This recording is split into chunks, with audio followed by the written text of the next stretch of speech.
Казани вспомнили песни, опаленные войной. Концерт с таким названием подготовили студенты столичной консерватории, завершив им Юнифест. Последнюю репетицию финального вечера форума увидела Маргарита Петрова.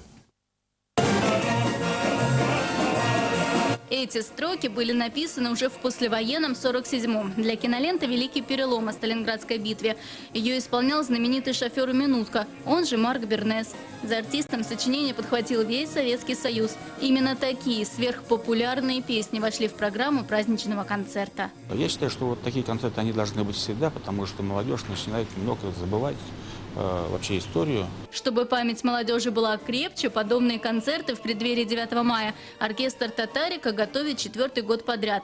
И каждый раз хотя бы один из музыкантов в его составе, да новый. Студент первого курса Казанской консерватории Павел Пюмурзин становиться оркестрантом не собирался. Но в коллектив срочно был нужен контрабасист.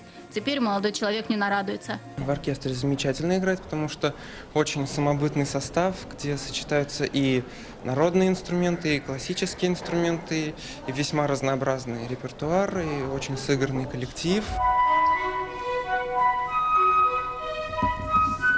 Юнифест услаждал слух казанцев с февраля концертами хоровой музыки и разнообразием оркестров – симфонического, камерного, духового.